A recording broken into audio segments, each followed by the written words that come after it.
नहीं, या पार हो ही जाए शायद। हो ही जाती है वैसे आफ्टर ए व्हाइल। रोज प्रभु जी वो लेवल होता नहीं, डेज आर देयर, वो स्पेशल डेज पे तो हो ही सकते हैं ना। है ना। तो प्रभु जी इतने सालों में मैं खुद हैरान हूँ अपने ऊपर। 16 में मेरी जान निकल जाती है माला में, मेरी पता नहीं कैसे। बस तो और और आज भी सब करें एक्स्ट्रा राउंड। आज तो शिला प्रभुपाद अपीयरेंस डे है तो। I'll try today also. Let's see कहाँ तक हो पाता है। प्रभु जी आप ऐसे में रोज रोज रोज ऑर्डर दे दिया करिए ताकि सब लोग हाँ जपाथन में आए। तो हमारा रोज का 16 क्या, हम रोज रोज 30 देंगे। हम्म भाई अब घर बैठे हो कहीं तो जा तो सकते नहीं है तो स्पेशल दिन भी है।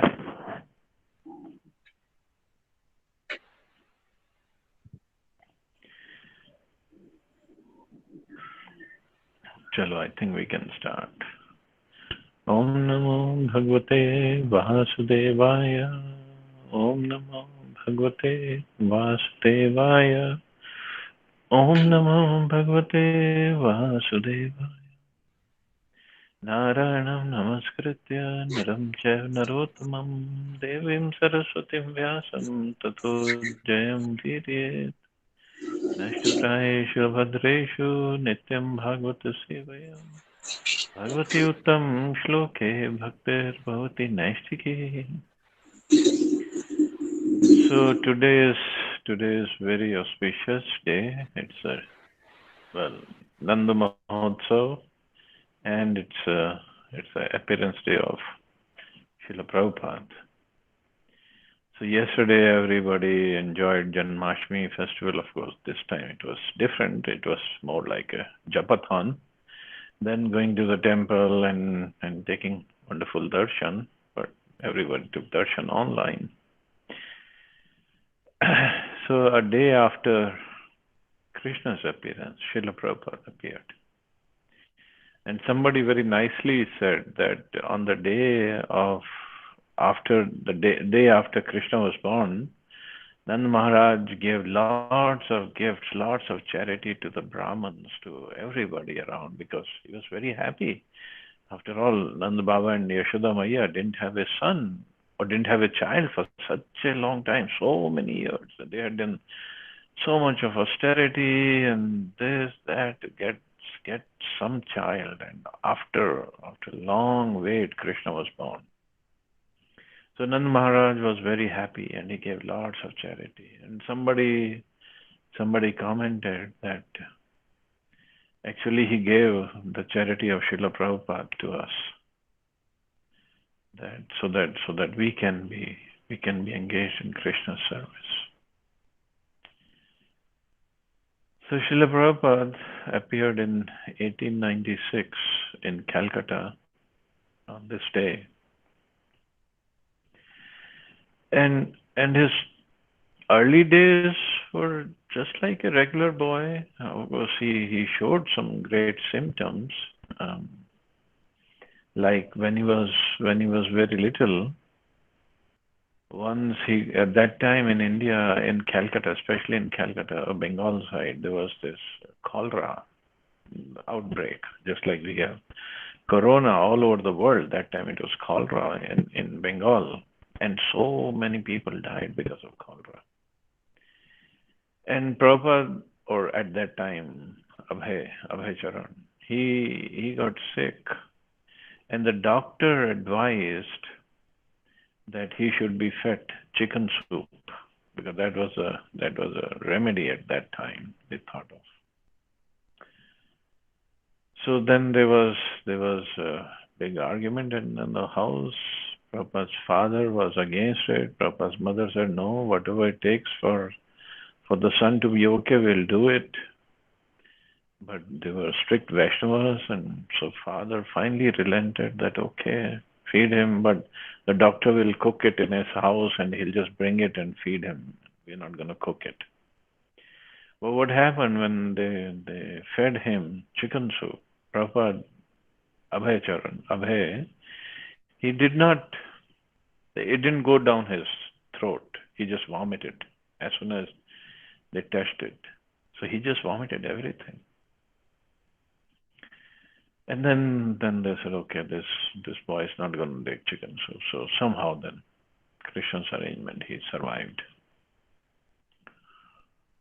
And then when he was little, he learned how to do Rath Yatra for Lord Jagannath. Then he used to see his father praying to the deities, worshipping the deities.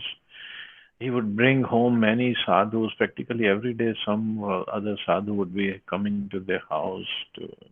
Father would be inviting him for prasadam, and then he would do some Krishna katha.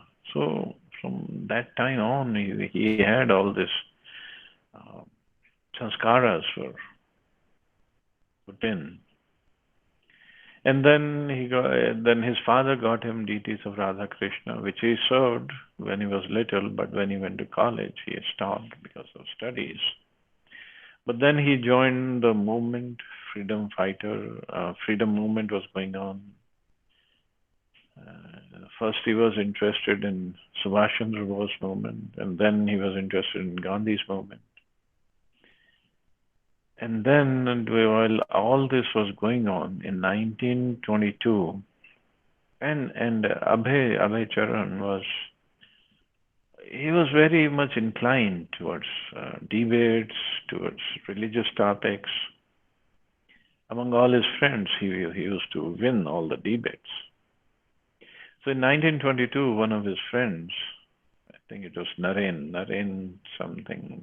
Babu, he told Abhay that there is a sadhu is visiting Calcutta, and why don't you come and see him?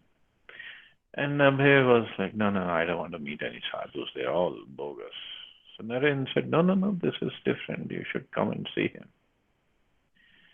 So Prabhupada, at his insistence, he went to see that sadhu. And it was the custom that whenever you see a sadhu, and the sadhu was actually Bhaktisiddhanta Saraswati Thakur, and he was giving a lecture on the rooftop of a house at Ultadanga Junction Road in Calcutta.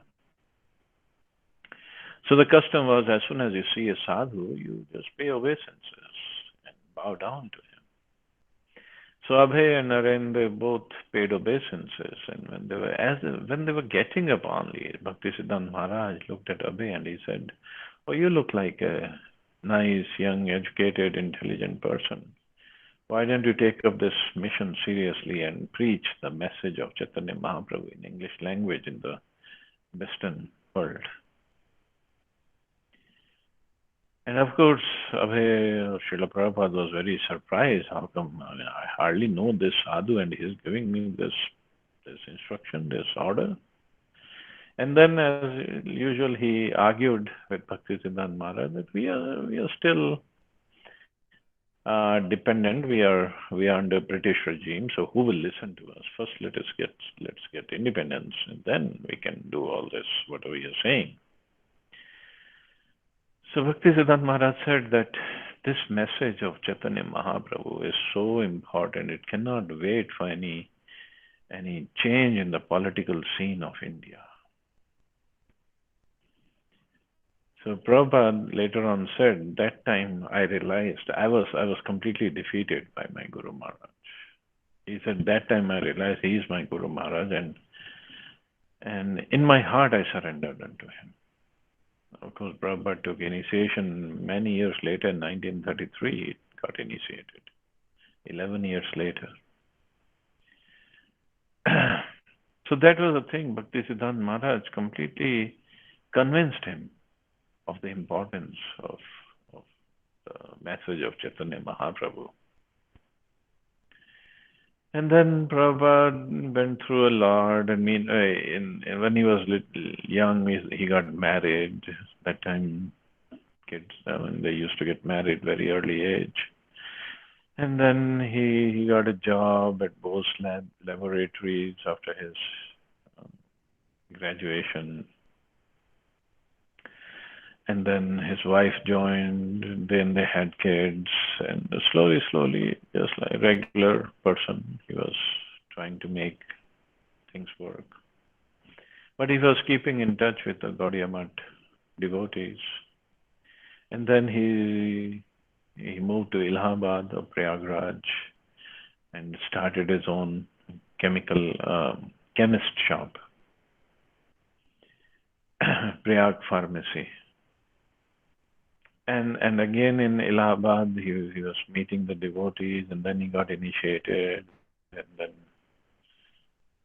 and then he went to Brajmandal Parikrama. His Guru Maharaj was taking Parikrama with so many disciples during Kartik. So he went there and joined his Guru Maharaj, and Bhaktisiddhanta Maharaj took them to lots of places. So when they were doing Parikrama of Radhakund, Bhaktisiddhanta Maharaj gave him another instruction, that whenever you have money, print books. Print lots of books. And Prabhupada also took that to his heart. And then there's a place called Sheshashai. There's a beautiful lake over there, little lake, or kind of a pond over there.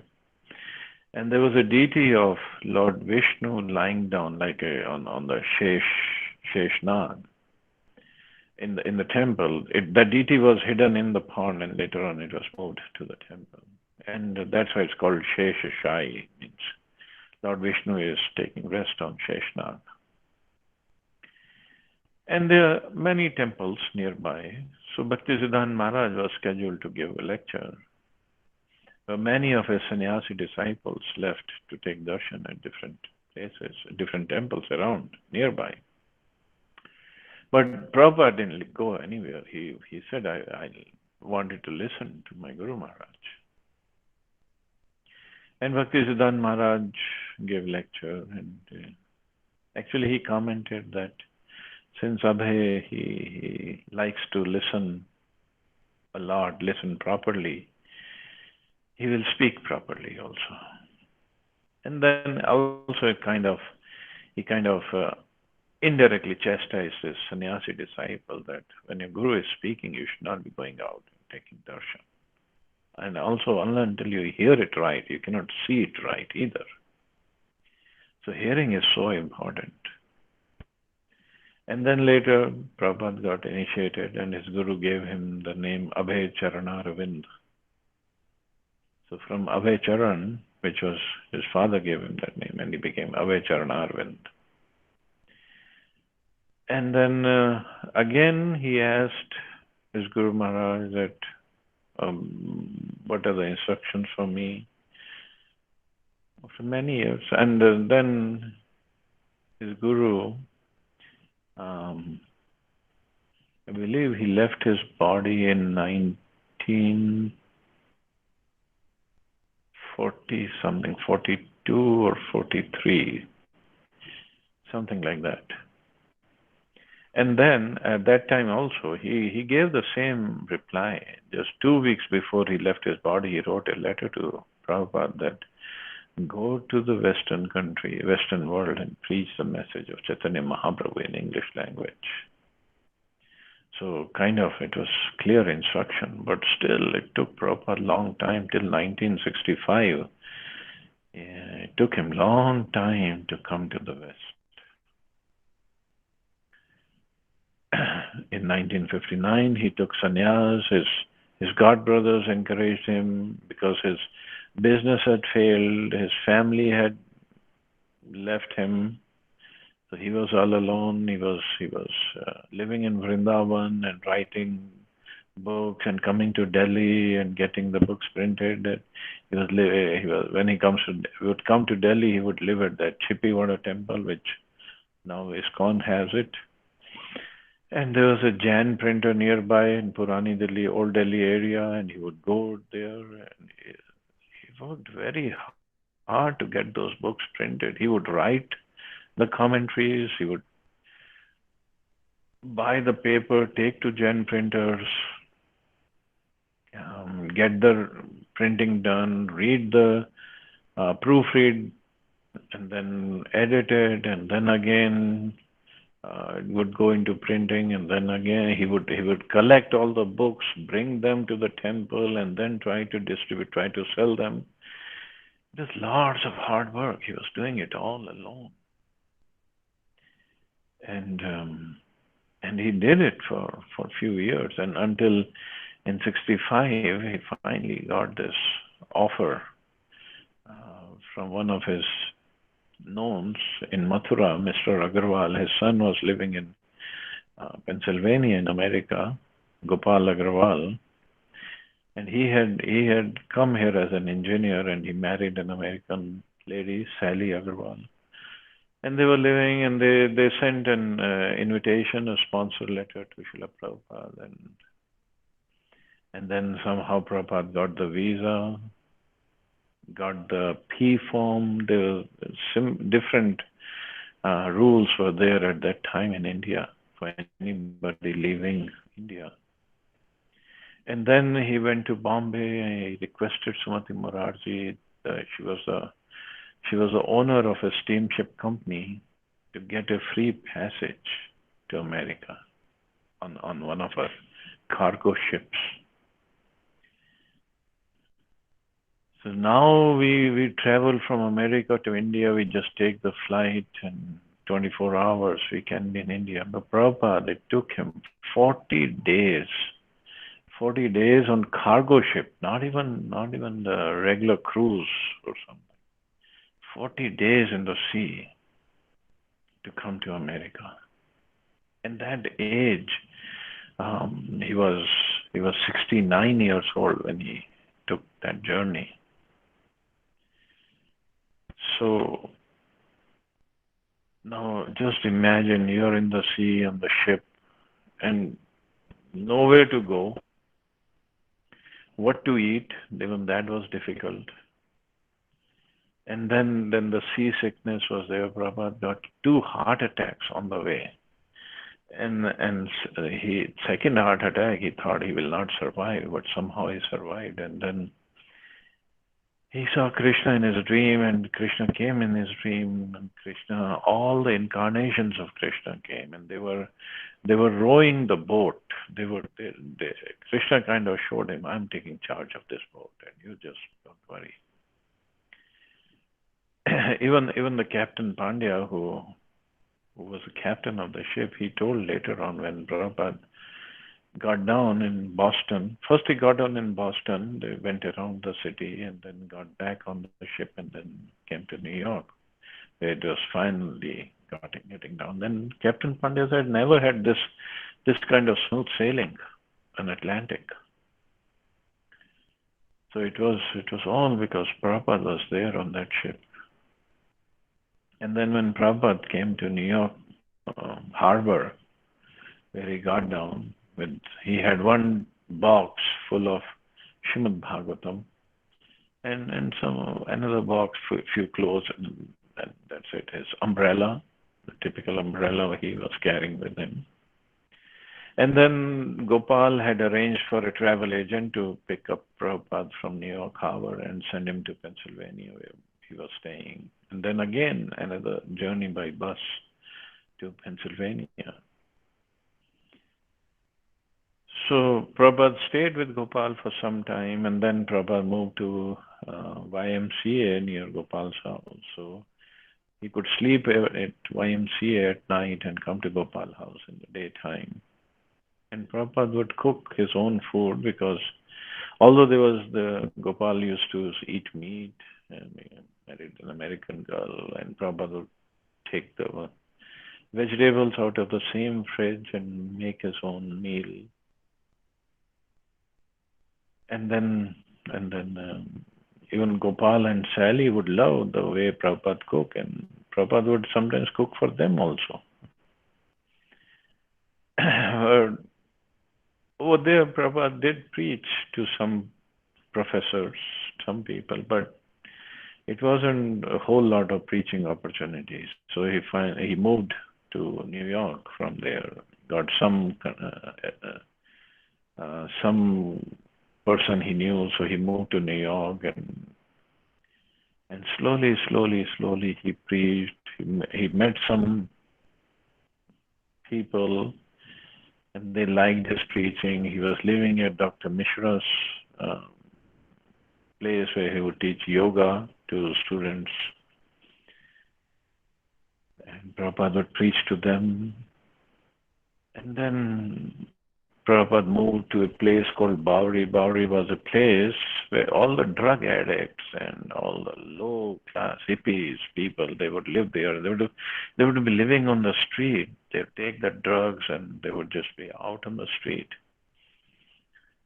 And Prabhupada was living over there. Just imagine Mahabhagavad going through so much of trouble at that age, at the age of 70. And one night, his roommate, David, who was sharing the apartment with, he used to take drugs and he tried to kill Prabhupada in the middle of the night. And Prabhupada left that place in the middle of the night. He came on the street. And then again, one of his students, Michael, who later became Mukund Maharaj, he was called and he took Prabhupada to his house. There's so much of struggle, we can't even imagine. And then later they found this place at 26 2nd Avenue in New York. It was called Matchless Gifts. So it was a storefront or a shop on the ground floor and a room upstairs where Prabhupada would live. So much of hardship at that age. Even in New York, when he was there, he would go to the harbor and inquire when is the ship leaving that same Jalduta, because he had the return journey pass. But he never went back. Never went back. Slowly, students started joining him, and then Prabhupada gave them initiation. After initiation, the first initiation he gave, and after that he told them, oh, by the way, you have to follow the 4 principles and chant 16 rounds every day. They didn't even know what is initiation. And then at that time, Prabhupada, living over there,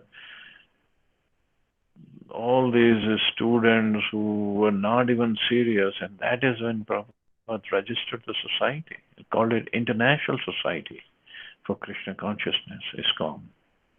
It happened in July of 1966.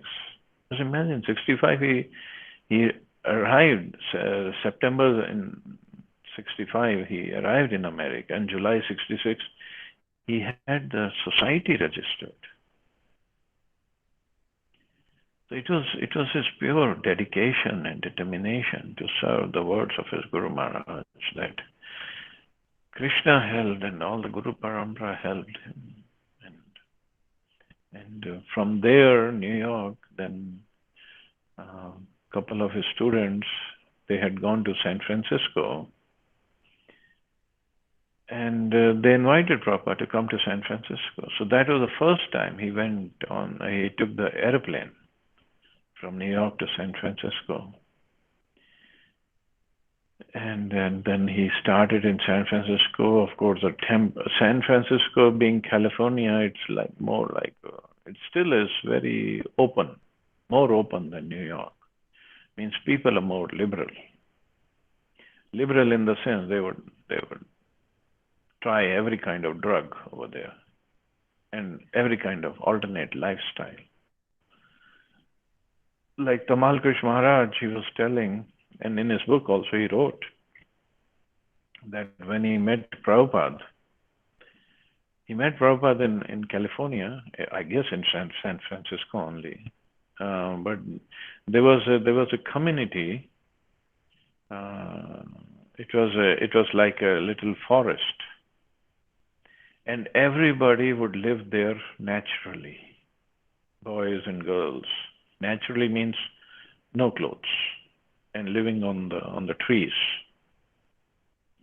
So that was their idea of getting close to God. Because at that time it was a hippie movement in America, a very, very chaotic time. And that is how Tamal Krish Maharaj first met Prabhupada. But later he liked the philosophy and joined properly. And then Prabhupada had some difficulty with the visa, so he went to Canada and Toronto and Montreal. And then from Montreal, it was in 1968. That is when he sent 3 couple disciples of his who had joined in New York, but they came to Montreal with Prabhupada. He sent them to London, to Britain, to preach in Britain. Just imagine, we didn't even have our own books. We didn't even have our Bhagavad Gita printed that time. And Prabhupada is sending these 3 young couples, and with, what's her name? Malti Mataji had the daughter, Saraswati also, little daughter, 1 year or 1.5 year old, to London to preach. But they followed his orders. They came to London. They were living in basically boxes. Didn't even have a proper place to stay, to live in. And they preached, and somehow they contacted George Harrison of Beatles. And connecting with Beatles at that time, it was a big thing. Beatles were like demigods all over the world. They were worshipped as demigods. So popular. And somehow Shyamsundar Prabhu, husband of Malti Mataji, and other devotees, they contacted them, they preached to them, they converted them, they made them well-wishers of ISKCON, and they recorded the album with them. Prabhupada also came to London to meet them. And the movement really took off at that time. And then devotees were just going here and there and starting temples all over. First all over USA, Canada, and then Prabhupada started sending them out to Europe, South America, Japan. And Prabhupada himself was traveling all over the world. In 1977, November, he left his body. So from 66, when he started, to 77, in 12 years, he went all over the world 14 times. So much of traveling arrangements, preaching arrangements, and encouraging disciples, making disciples. He initiated about 10,000 disciples and opened 108 temples all over the world. Means, just imagine, in 12 years, 108 temples, means 9 temples a year. Not an easy job. And then he taught his disciples everything from scratch. How to put on dhoti, how to put on tilak, how to put on saris, how to cook, how to do worship, how to take care of the deities, how to decorate the deities, how to do paintings, how to keep accounts, how to write books, how to edit books. And even not just that, he taught them how to take care of cows, how to have farmhouses, everything, how to take care of the body also, massage and Ayurvedic medicines and this and that. Taught them everything from scratch. They didn't know. Even we don't know. Just because we know a little bit how to put on dhoti and put on tilak. Besides that, Prabhupada knew practically everything. And that too in the middle of all this traveling, interviews, lectures, managing the society. And he was managing the society by letters only. No emails, no phones, no faxes. Nothing, only by handwritten letters. And how it's just amazing how he went to Russia, and the last day when he was going to leave, they met one person who was serious enough, and Prabhupada just preached to him, and later on he preached. He started the movement in Russia. And Prabhupada would encourage his disciples to preach in Germany, and then from Germany go to East Germany and preach over there. He went to Iran, he went so many places. In Fiji, it's amazing how he started the movement. I think he was coming from Australia to India, and the flight, there was a layoff in Fiji. So he was at the airport waiting for his connecting flight, and when Indian gentlemen saw him, and then he started talking to Prabhupada, and Prabhupada preached to him for a few hours. And that was it. He started the movement in Fiji. All he heard was Prabhupada. All he did was meet Prabhupada at the airport. And later on, he invited Prabhupada to Fiji. Prabhupada went to Fiji. Mauritius, Prabhupada went to Mauritius, preached over there. South Africa, Kenya, South America, he went to. Hirdanand Maharaj was preaching over there. And at that time, there was a book distribution. Tamalkesh Maharaj and Vishnujan Maharaj, they had the Radha Damodar traveling Sankirtan party where they had the buses, not just one or two buses, many buses, a fleet of buses going around all over USA preaching, distributing books, making devotees. They made so many devotees by this traveling Sankirtan party. And Hirdanand Maharaj was preaching in South America. He had his own big group of devotees. And there used to be, at the marathon time, December marathon, there used to be competition between these two groups. And Tamalkesh Maharaj once told us in the class that 1 year he gave the BBT a blank check.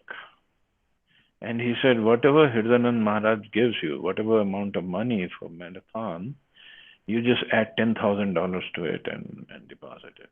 It will be cleared. Means so much of confidence and so much of book distribution was going on. And then Prabhupada gave Tamalkesh Maharaj the order that you go to China and preach over there, open up China.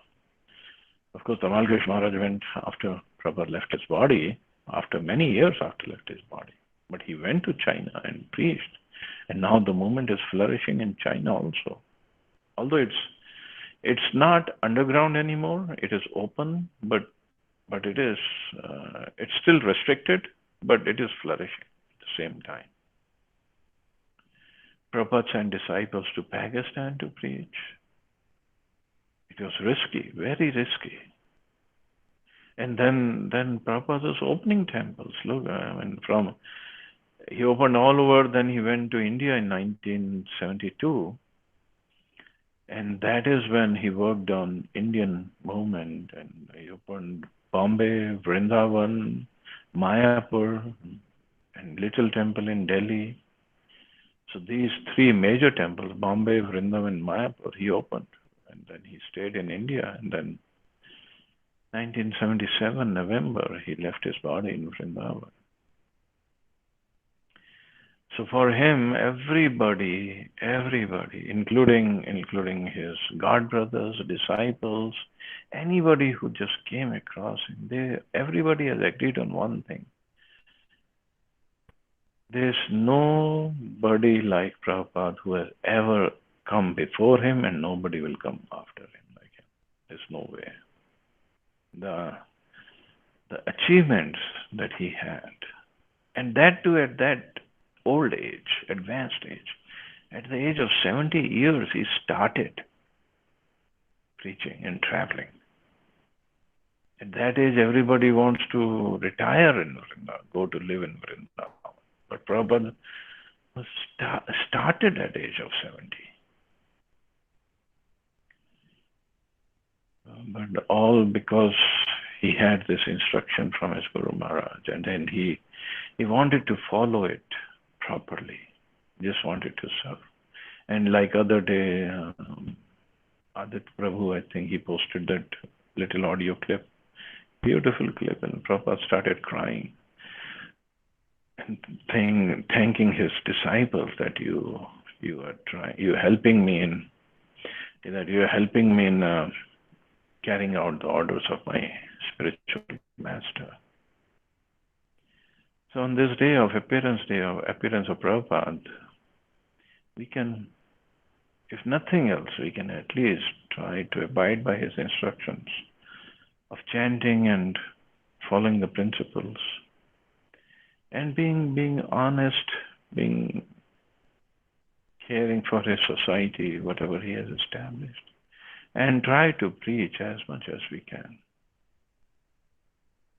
As I said, preaching is not only by giving lectures, but also by our behavior, by our dealing with others.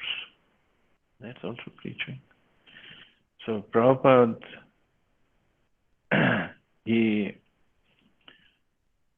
came, he gave us this moment, he preached, he developed this moment all over the world. Now he has given it to us to take it further.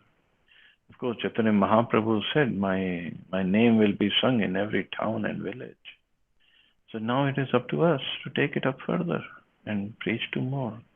And more we preach, more people we bring them closer to Srila Prabhupada through his books, through his lectures, through his movement, through his temples.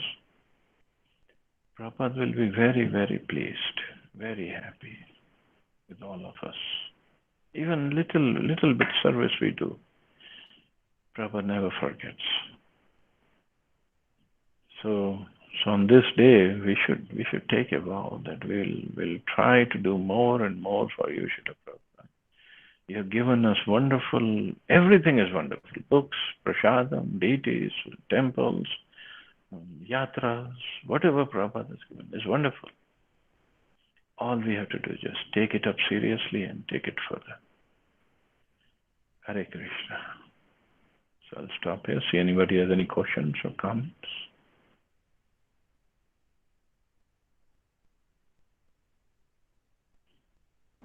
Hare Krishna, Prabhuji. Hare Krishna.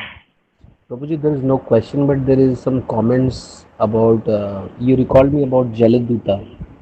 I recall 25 years of my life, I was born and brought up there, very close to Dockyard area, and studied there, yeah, in Kolkata itself. The place name is Karl Marx Sarani, next to Dockyard area. And we were very excited whenever this Jalit Duta used to come, like every month, at least 30, 40 days. It travels to US and then comes back. So when it comes back, it brings a lot of comic books and all. The entry was free for kids and all. So at least once or twice, I think for 3, 4 hours in the day.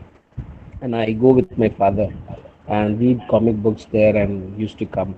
And so fortunate I feel I am that like Prabhupada went 1965. I think, after a decade or 15 years, I was born, and then, but at least from the ship he went, I at least touched that somehow, somewhere, and I feel blessed that, like something, a saint like Prabhupada went there, through that ship. Yeah. And in fact, my Guruji, Jagadguru Shankaracharya, also says that he is a very big saint all of the time. He praises a lot about Prabhupada. And like you mentioned, at the age of